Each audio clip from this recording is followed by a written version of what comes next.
शेतकरी बांधवांनो नमस्कार.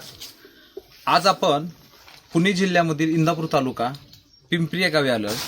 शेतकरी मित्रांनो, SCT वैदिक या तंत्रज्ञानाचा वापर करून केळीसारख्या क्षेत्रांमध्ये जर तुम्ही माझ्या पाठीमागं पाहिला मित्रांनो, एक वेगळा प्रयोग तुम्हाला मी असं का म्हणतोय, कारण जर तुम्ही आता माझ्या जर पाठीमागं बघितला, असं कोणतं झाड नाही की ज्या झाडाला असा एवढा मोठा घड लागला नाही. किती झाड असते ही सगळी? 3000 झाड आहेत. 3000 झाड आहेत. 3000 झाडामध्ये एकही झाड मोकळं नाहीये. आणि विशेष काय, त्याची जर लेंथ बघितली, लेंथ म्हणजे असं पाहायला गेलं तर वर पाहावं लागतंय असं. आणि जवळजवळ हे जर लेंथ पाहिली मित्रांनो, तर जवळजवळ हा 6-7 फुटाच्या आसपास हे लेंथ असत. तत्पूर्वी आपण शेतकऱ्यांचा परिचय घेऊया. केलं सर, नमस्कार. नमस्कार. तुमचा परिचय द्या. माझं नाव वैभव पडळकर, राहणार पिंपरी बुद्रुक, तालुका इंदापूर, जिल्हा पुणे. ओके. आता तुम्हाला केळी क्षेत्रातला तसा अनुभव आहे की पहिल्यांदाच अनुभव घेतला? नाही, पहिल्यांदाच केळी लावली, आधी नव्हती केळी. याच्यात तो काय अनुभव नाही? तुमचा तर हा गड पाहिला आहे, जर सगळी क्वालिटी पाहिली तर असं वाटतं की तुम्हाला एक 10-20 वर्षाचा अनुभव असेल. नाही, पहिल्यांदाच केळी. पहिल्यांदाच आधी केली? ऊस भरपूर होता आपल्याकडे आधी. बर. केळी पहिल्यांदाच. कधीची लागवड आहे ही 26 जुलैची लागवड आहे. 26 जुलै 2000. जवळजवळ ही 8व्या महिन्याच्या आसपास, म्हणजे 8 महिने झाले मला वाटतंय. म्हणजे हा जर पाहिला गेला तर हा उन्हाळ्याचा प्रचंड टेम्परेचर आहे. टेम्परेचर म्हणजे आपण सावलीत वाटतंय, पण वरती जर बघितलं 43-42 अंश सेल्सिअस तर आता सध्या आहे.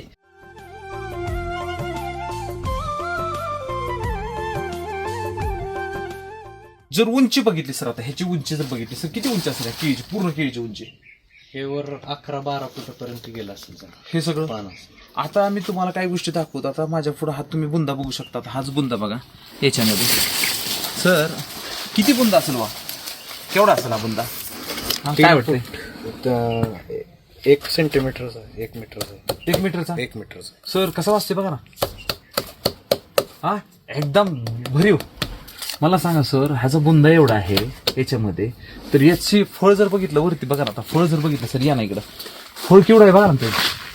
आणि विशेष काय सर याच्यामध्ये, याचा लस्टर जर बघायला गेला तुम्ही, लस्टर बद्दल तुम्हाला काय वाटतं? याच्या क्वालिटी एक नंबर आहे. सगळी वरच्या फणीतली फिंगरिंग एक नंबर आहे. वरच्या फणीत एक केळ्यांची संख्या असेल 38-40 अशी एका ह्याच्यामध्ये. एका फणी. म्हणजे समजा ही जर फणी पकडली आपण इथून अशी, तर ही जवळ 38 ते 40च्या आसपास ही तुमची फणी वरच्या फण्यामध्ये.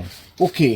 आता त्याचं जर सर एकदम क्वालिटी जर बघितली सर, आता बघा नाही सर, ह्याचा एक जर क्वालिटी बघितली, म्हणजे ह्याची जर एक रचना बघितली सर, रचना अप्रतिम रचना दिली बघा ना याच्यामध्ये. म्हणजे शक्यतो असं पाहायला मिळत नाही. मी असं का म्हणतोय सर, आत्ताच जवळजवळ हे घड समजा येऊन किती दिवस झालं समजा? हे 1.5 ते 2 महिने झाले. 1.5 महिने झाला. या ना आपण थोडंसं बघूया आपण. आता एकच ठिकाणी शेतकरी मित्रांनो, आता तुम्हाला जर मी दाखवलं याच्यामध्ये, तुम्ही आता इकडं पण बघू शकता. आता हे घड बघा, जवळजवळ बघा. आता हा घड सर, आणि ही फणी बघा. मला वाटतं सर हे जवळजवळ किती असेल याच्यामध्ये? हे 40च्या आसपास असेल केळांची संख्या याच्यामध्ये.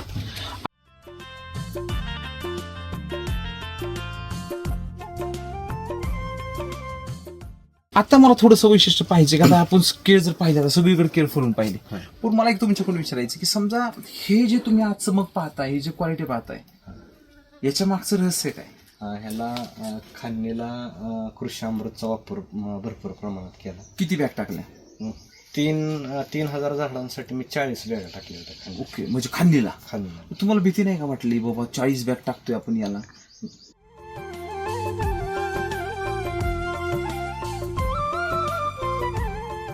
पान जर पाहिला सर, आता ह्याची लेंथ पान, ह्याची लेंथ सर किती लेंथ असेल पाहिजे? हे सर जवळजवळ हे किती फूट असेल? 5-6 फुटापर्यंत पान निघलेत काय एक पान. आणि त्याची जर रुंदी बघितली, आता ही लांबी 6 फूट, रुंदी जर बघितली तर मला वाटतं जवळजवळ हा 1.5 फूट आणि ही 1.5 फूट असेल. म्हणजे 3 फुटाचा लेंथ असला. म्हणजे विचार करा शेतकरी मित्रांनो, आपण नेहमी SCT वैदिक मध्ये सांगतो शेतकऱ्यांना की ज्याचं पान मोठं असेल त्याचं फळ मोठं आहे. हे जे फळ येण्यामागं मुख्य कारण काय? पान मोठं गेले. पण तुम्हाला बरीच लोक वेड्यात पण काढत होते असं मला, कारण मी सुरुवातीला की त्यांचं असं मत होतं, नाही तुम्ही रासायनिक वापरतच असला पाहिजे, एवढी मोठी केळ कसं काय येऊ शकते, आणि विशेष म्हणजे करप्याच नाहीये. करप्या नाही बागेत आला. हा, ही जी लोक म्हणत होते करप्याच नाहीये, त्यावेळेस तुम्हाला बरंच ट्रोल करत होते आसपासची लोक थोडीशी. तो एक अनुभव सांगा ना मला. करप्या बागेत आलाच नाही. म्हणजे ज्या टायमिंगला आम्ही केळीची पोगा भरणी वगैरे घेतली, त्याच्यानंतर घडावर मच्छरचं औषध मारायलाच पंप आणला, नाहीतर शेतीत पंपच बागेत घेऊन आलो नाही. कसलंच द्या अहो सरळ सरळ जर केळी क्षेत्र लावलं सर तर करप्याचे किती फवारणी होते त्या? कारण करप्याच्या काय काय शेतकऱ्यांच्या 3-4 पण फवारण्या होते त्या. बरं एवढं करून बी आता सध्याची काय परिस्थिती आहे त्याची? तरी पानं जातात वरची टेम्परेचरने, आणि एन व्हायच्या टायमिंगला झाडात हार्मोन्स इनबॅलन्स झाल्यामुळे करप्या येतोच बागेवर बऱ्यापैकी. बर म्हणजे हा इतिहासच आहे इथला. हा येतोच. ओके येतो. हा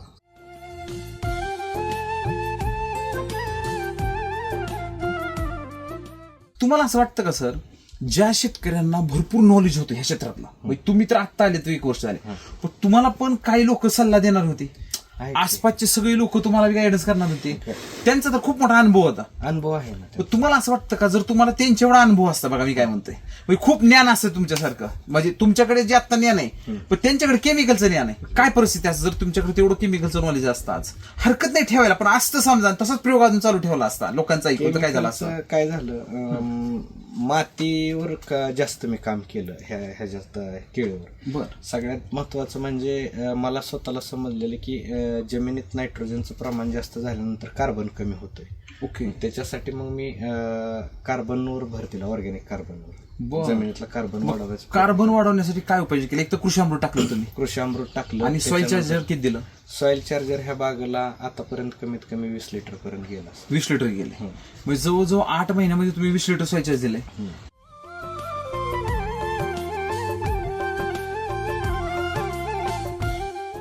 तुम्हाला ही टेक्नॉलॉजी कशी माहित झाली?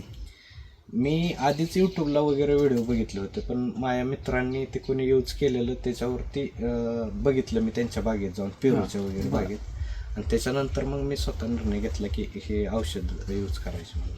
आता सर आपण जर पाठीमागपासून पुढेपर्यंत बघितलं, आता समजा काय पाठीमाग बघितलं सर, असं एकही गड दाखवा की तो लहान आहे सर. म्हणजे कोणताही जर गड बघितला सर, आपण असं एखाद्या पिक्चरच्या शूटिंग मध्ये उभं राहिलं असं वाटतं बघा ना तुम्ही. म्हणजे इथून तिथून जर बघितलं सर, कडेपासून ह्याच्यापर्यंत पार इकडे पाठीमागेपर्यंत सुद्धा एकसारखी लेंथ आहे सर. विशेष काही सर, ही जर तुम्ही ह्याची जर लेंथ बघितली, अशी लेंथ बघितली सर, लांबी किती असेल ह्याची? हा घड असेल 4.5 फुटापर्यंत. ओके. आणि हे किती असेल साधारण? एक इथं सहज बसतं. एक इथपेक्षा जास्त आहे वरची. आता मला जर सांगा, याचं जर वजन काढायला गेलो सर, वजन तर किती वजन आहे ह्याचं बरं? हा परिपक्व घड झाल्यावर 45च्या आसपास जाईल. 25 किलो. 1 महिना हार्वेस्टिंगला टाइम आहे. ओके.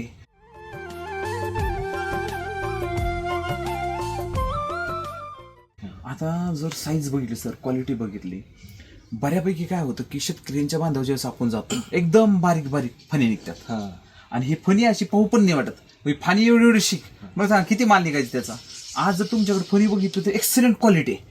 तुम्हाला मी शेतकऱ्याला जवळून दाखवतो, शेतकरी मित्रांनो, याच्यावरती मला एक हे मच्छरचा डाग दाखवा, म्हणजे मच्छरनी एकदम चाळण केलेली असते. पण तुम्ही जर बघितलं का कुठं वरपासून खालीपर्यंत मच्छरची काहीच प्रॉब्लेम नाही सर, मच्छर आलाच नाहीये. आता नाही तर आपण जर उभं राहिलो सर, 50-50 मच्छर तर आपल्याला चावतात, खरं आहे का नाही? पण तुम्ही आसपास कुठेही बघा सर, कुठेच मच्छर दिसत नाही. मच्छर नाही. हा, ते केळीमध्ये त्यांचं राहण्याचं खूप मोठं ठिकाण असतं. एवढ्या टेम्परेचरला ते गारवेज ठिकाण तर राहतेच, बरोबर आहे का नाही? पण सर कुठंच नाहीये. विशेष काय याच्या मागं सर रहस्य काय धरले? ह्याला जमीन बऱ्यापैकी ऑर्गॅनिकच गोष्टी आहेत, त्याच्यामुळं बाकीचं असं गवत उगवायचं प्रमाण कमी आहे ह्याच्यात. जर तुम्ही रासायनिक वापरलं तर गवत पण शेतात जास्त उगवतं, मोठ्या प्रमाणात येतं.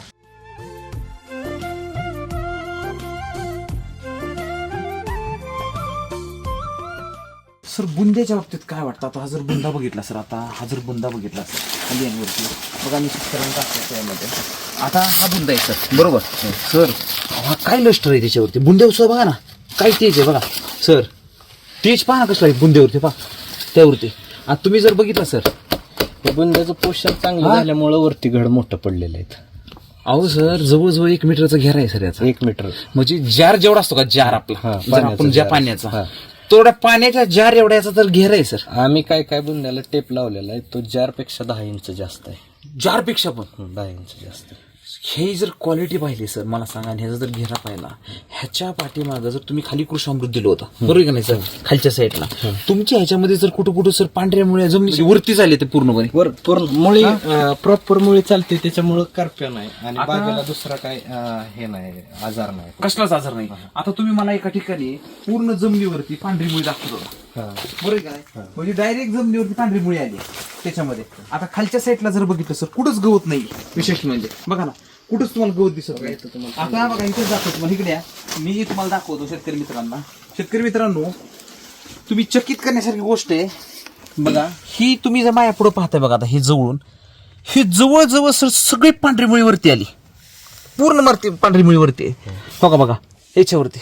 तुमचं खरं रहस्य तर खाली लपलंय सर, वरती तर निमित्त आहे, खरी ताकद कुठे आहे सर बघा. अतिशय जबरदस्त पांढरी मुळी तुम्हाला याच्यामध्ये दिसते. सर मला एक थोडंसं तुमच्याकडून जाणून घ्यायचं. समजा आता हा जो घड आहे, आता समजा तुमच्याकडे हा घड आहे, सुरुवातीला आता बघा सर हा घड आहे. याच्यामध्ये एकच ठिकाण नाही, तुम्ही कुठं जरी बघितला सर घडाची संख्या आणि घडाची क्वालिटी सर सगळीकडे तुम्हाला एकसारखी दिसते. त्याच्यामध्ये एक समान आहे, एक समान आहे, सगळ्या गोष्टी एकसारखीच आहेत. थोडंच खाली खाली तर पांढरी मुळी जबरदस्त आहेत. शेतकऱ्यांना मी अजून दाखवतो त्याच्यामध्ये. म्हणजे घड तुम्ही इकडे तर कुठेही गेला बघा. आता आपण इकडे जाऊया. त्याच्यामध्ये लेंथ पहा. आता जवळजवळ सर हा पहा इकडे बघा सर, ह्याची लेंथ तर केवढी आहे बघा. हा केवढी मोठी लेंथ आहे बघा. हे तर आता बघा हे तुम्हाला घड दाखवतो. इथं एक आहे. आता सर इकडे बघा. आता बघा हा पाठीमागचा घड बघा. आता हा काय वाटतं हे जवळजवळ 45 किलोमीटर सहज बघा. सहज हा 45 आणि वरती पाहा ना तुम्ही, वरपासून खाली सर याचा बुंदा काय बघा ना. हा आणि ह्याच खरी ताकद बघा इथं लपली.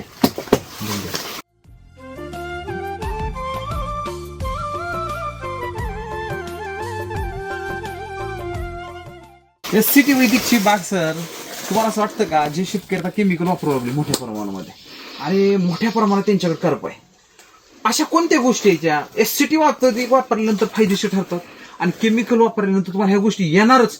हे तुमचं ऑब्झर्वेशन आम्हाला ऐकायचं की महाराष्ट्राला, की नेमकं दोन्हीला तुम्हाला काय फरक जाणवला? वैदिक तंत्रज्ञान वापरलं का नाही, केळीला सगळ्यात महत्वाचं असते की केळीची मुळी स्ट्रॉंग चालली पाहिजे. कारण हे कमी दिवसाचं पीक आहे, 11 महिन्याचं पीक आहे. त्याला मुळी स्ट्रॉंग चालली तरच, खाली मुळी नीट असेल तर वर झाड व्यवस्थित राहतं.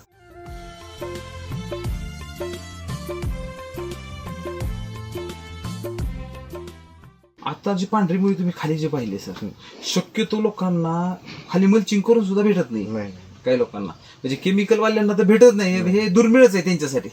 आज जे तुम्ही पाहिलं सर, जी केमिकल वाले भरपूर प्रमाणात करू राहिले त्यांच्याकडे जे करपाई राहिला, जर आपण खर्चामध्ये बजेट काढायला गेलो सर, एक्झाम्पल जर आपण ह्यांच्यावरती केमिकलवरचा खर्च केला असता तर आपल्या रोगावरती किती खर्च झाला असता? समजा महिन्यात सर एवढा खर्च होतोच रोगावर केमिकलच्या.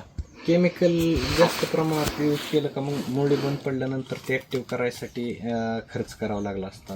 करप्यासारखा रोग, परत वादी शॉर्ट जर पडली. मी ह्याला एकही वादीचा हात घेतला नाही, काहीच हार्मोस दिलं नाही. वादीचं जे फवारणी असते ह्या घडांवर एकही नाही, कसलीच नाही. एकही फवारणी.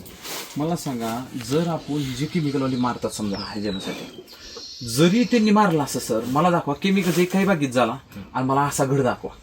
अजूनपर्यंत ह्याच्या एकही वादीचं हे नाही. बर, ह्याला बड इंजेक्शन नाही, हे नॅचरली घड पडलेलं एकदम नैसर्गिकरित्या. नॅचरली म्हणजे हे वाढण्यासाठी पण इंजेक्शन मार्केटमध्ये बड इंजेक्शन असते. ते मच्छर वगैरे बसू नये किंवा त्याची ग्रोथ व्यवस्थित व्हावी त्याच्यासाठी असते. ते कमळ बाहेर निघताना तसं वापरलं, मी युज केलेलं नाही, काहीच युज केलं नाही. ऑलरेडी नशा तुमच्या झाडामध्ये आहे ना SCT वैदिकचे. झाडाचं पोषण चांगलं झालं होतं त्याच्यामुळं घड मोठे आपोआपच पडले, काहीच करायची गरज नाही पडली. झाडाचं केळीचं काय आहे माहित आहे का खरं गमक, जोपर्यंत येण व्हायच्या आधी जोपर्यंत जेवढे तुम्ही चांगले स्ट्रॉंग सांभाळचाल तेवढं तुम्हाला पुढे घड मोठा करायला त्रास कमी. ओके. एकदा येण चालू झाल्यानंतर तुम्ही त्याला किती जर सोडलं तर ते जास्त अपटेक करतच नाही.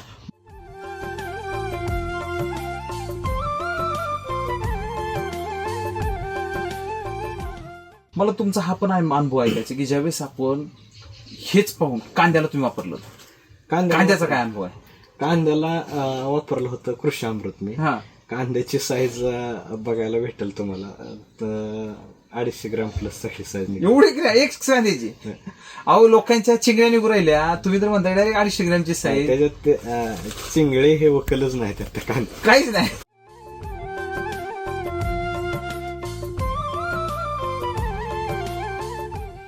आज जर तुम्ही बघितलं सर, काय वाटतं ही सगळी तुम्हाला जर बाग पाहिली, मी तर ऐकलं की तुम्ही एकदा तरी ना चक्कर मारताच, म्हणजे करमतच नाही.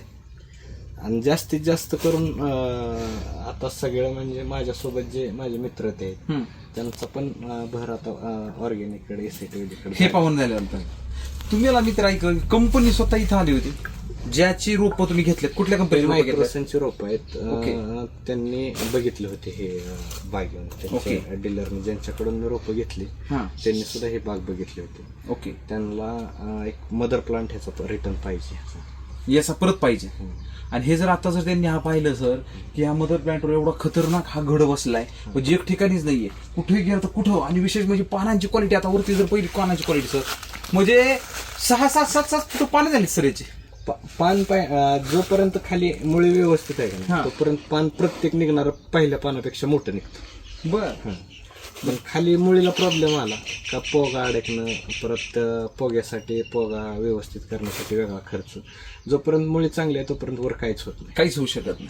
केळीचं सगळ्यात मोठं हेच आहे गमक की ज्या शेतकऱ्याची मुळी व्यवस्थित चालते त्या झाडांना काय होत नाही, काहीच जास्त होऊ शकत राबावं लागत नाही. क्या बात. हा.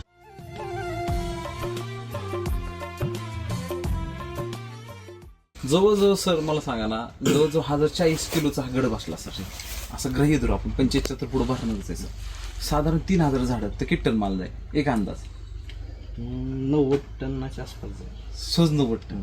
मला सांगा सर, ज्या लोकांकडे केळीच्या घडासाठी भरपूर हार्मोन्स वापरत होतात, अनेक गोष्टी त्यांना कराव्या लागतात, मच्छरसाठी भरपूर प्रयोग करावा लागतात. इथं जर त्याची लष्कर जर पाहिला ना सर याच्यामध्ये मच्छर पाहिला नाही हो इथं, म्हणजे नच्छरला पण लाज वाटेल इथं बसायला. का हो एवढे जबरदस्त आहे. आणि मला पाहिजे म्हणायचं की तुमचे वडील बी ज्यांना म्हणजे राज्यस्तरीय पुरस्कार बी भेटले. वडिलांना महाराष्ट्र राज्यात उसात खोडवात 93 टन काढल्यामुळे महाराष्ट्र राज्यात पहिला नंबर, ऊसभूषण पुरस्कार 2009. क्या बात आहे. पण वडील सुद्धा इथे येऊन तुमचे पाठ थपटले त्यांनी की आज ज्या पद्धतीचा पुरस्कार त्यांना भेटला होता, आज खऱ्या अर्थाने या व्हिडिओच्या माध्यमातून पण तुम्हाला भेटायला पाहिजे. कारण तुम्ही ज्या पद्धतीने केळी आणली आणि ज्या पद्धतीने क्वालिटी, काही अनुभव नसताना सर म्हणजे केमिकलवाली फसतात कुठं, अति हुशारपणा केल्यामुळं. कारण तुम्ही ज्यावेळेस पण मार्केटमध्ये जाता सर, सगळ्यात महत्वाचं काही जमिनीचं पोत महत्वाचं. आणि तुम्हाला ते माहिती होतं की जमिनीचा पोत जर सुधारला तर वरती रोगावरती खर्च करायची गरज नाही. आज मला सांगा ना सर, याच्यासाठी मार्केटमध्ये हाच बाग समजा इतरांची तुमचं पाहून काही लोकांनी खाली लावली म्हणजे ज्यांनी वैदिक वापरली त्यांची अवस्था मी पाहिली, घड एवढे कसं निघलेत, फाण्यात त्यांच्या एवढे शकच पडले ते. आणि हार्मोनचा बॅलन्स अनबॅलन्स करून ठेवला. आणि असा घड तर मला दाखवा सर, पाठीमागा हा बुंदा दाखवा मला, एवढा मोठा बुंदा सर मला दाखवा. हा हार्मोन इनबॅलन्स झाला का नाही, बुंदा वाढत नाही. आणि सगळ्यात ह्या केळीच्या पिकाला आहे का नाही, सगळा पानावरती सगळे त्याचं हे सगळ्याची ग्रोथ चांगली असेल तर मग बागेला प्रॉब्लेम काय येत नाही.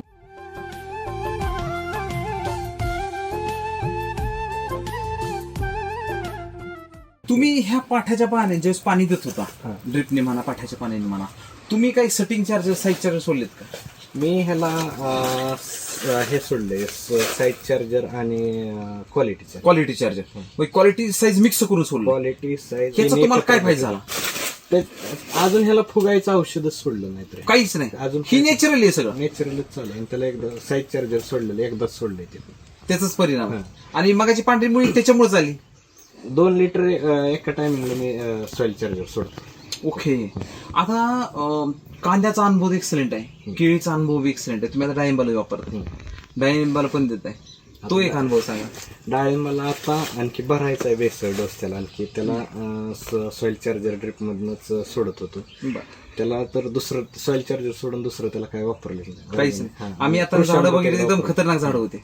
म्हणजे सगळा जर आपण फिरून आलो तर एकच लक्षात येतं सर, जमिनीचा कस महत्वाचा आहे. जमिनीचं जोपर्यंत मातीव पोषण होत नाही का नाही तोपर्यंत पीक पोचलं जाऊ शकत नाही. मातीचं पोषण केल्याशिवाय पीक होऊ शकत.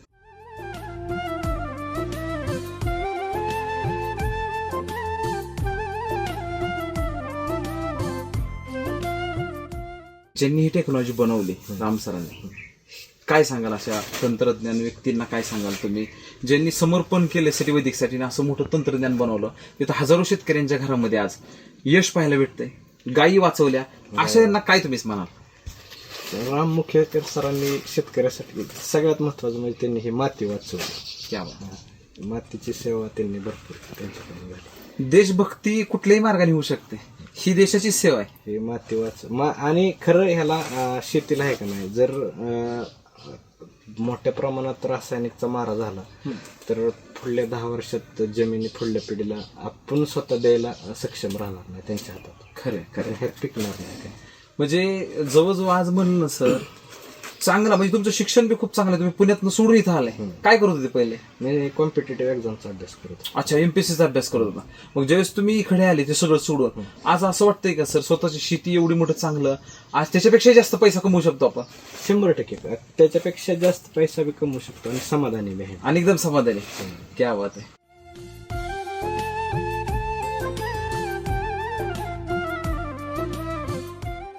काय सांगाल जे पुणे जिल्ह्यातले सगळे शेतकरी आहेत, शेतकऱ्यांना तुमचा एक छोटासा अनुभव काय सांगाल की जे शेतकरी केमिकल वळतात त्यांना खूप प्रचंड नुकसान होऊ राहिलं, अशी केळ त्यांना पिकवायची पण मिळू नाही राहिली, असं सगळ्या गोष्टी तुम्ही काय सांगाल? मी सगळ्यात महत्वाचं म्हणजे तरुणांना सांगेन की तुम्ही शेतीकडे वळा. स्वतःची शेती असेल तर स्वतः करा आणि मातीचं पोषण व्यवस्थित करा. खूप खूप धन्यवाद सर, आपला आभार. थँक्यू, धन्यवाद.